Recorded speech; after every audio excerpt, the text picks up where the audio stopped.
Nandito na naman tayo ha. Good morning muna rito at good evening dyan. Grabe guys, ang puyat ko kagabi, no? At, yeah. Ano yan, anong oras ba ako nakatulog? Alas 3 o mag-alas 4 na, grabe. So, kakagising lang natin at, yeah, mag-prepare lang tayo papunta sa work. Anyway guys, so puyatan. Napakaganda naman ang nangyari kagabi. What the heck? Oh, so kung ganito ng ganito ang mangyayari, talagang si Inday Sayad ay lulubog sa Kumunoy. Isipin mo na yung abogado ni si Sayad na OJT, kinain lang ito ang literal na kinain. Kinain ni Attorney Ligutan, ha? Good job, Attorney Ligutan. So, kitang-kita natin ang pagkakaiba ng OJT versus dito sa season at experience talaga. So, kinain ng boy. Ano pala yan ha? Pauna pa lang ha? So, marami pa tayong aabangan na mga exciting, no? So, tingnan natin kung makakapag-live ulit tayo mamaya ha? Talagang grabe ang puyatan eh. Ano pa nga, hindi ko nga natapos dahil hindi ko na kinaya.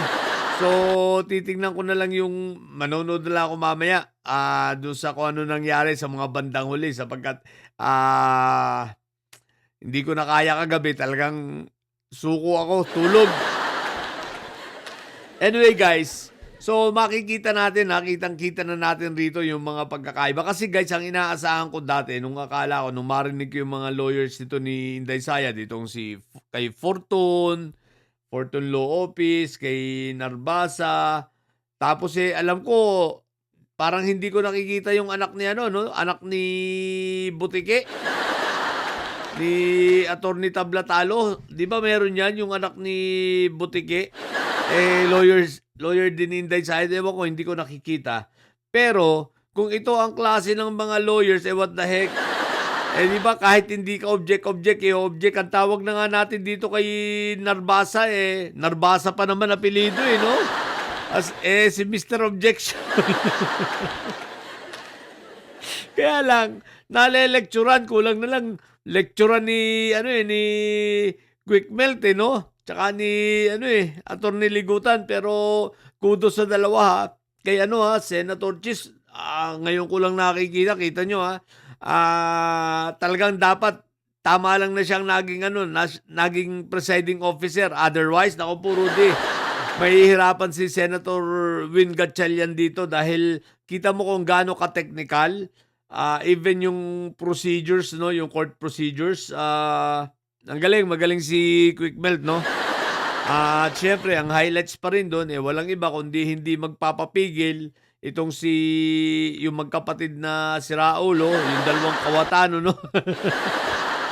Sila lang naman ang madalas umiepal, Tapos si Amy Mangga tahimik, no? Puntek, ewan ko lang anong pagkatulog ko kung tumayo ba ito't naggangawa, no? Pero before hanggang sa matulog ako, wala akong narinig dito kay Amy Mangga, Tahimik lang siya, Di ba? So ngayon, ito guys ikalawang araw pa lang at unang pagsasalang pa lang ng ebidensya, nakita na natin kung paano malulunod si Inday Sayad. So, kaabang-abang ang mga susunod pang mga trials dahil sa kita natin sa pagsasalang ng ebidensya pa lang sibak na tong mga to. Ngayon papanoorin ko kung paano mag-cross-examine itong si Narbasa, no? Mukhang sabi ko sa inyo, hindi lahat ng porque nasa magaling na law firm, magagaling ang abogado. Di ba? Dito mo makikita yung halimbawa na hindi nga pala lahat, no? Sipin mong, tapos yung yabang nilang kinain ng buhay, Diyos ko po Rudy.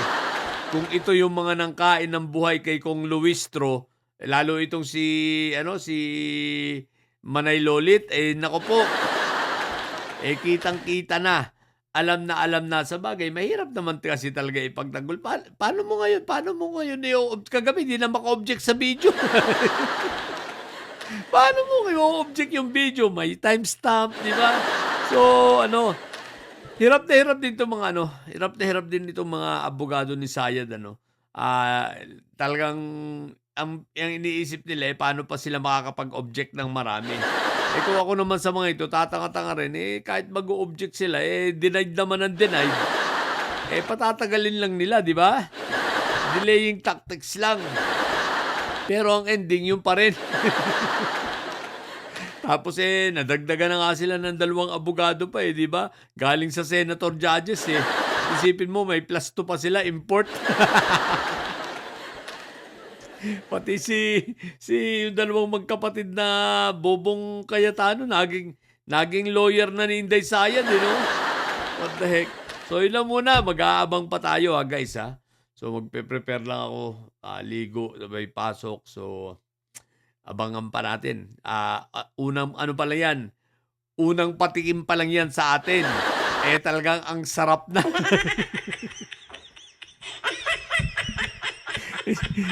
Iniisip ko kung ilang laptop ang masisira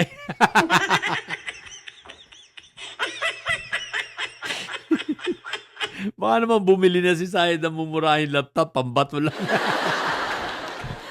Ay nako, yun lang.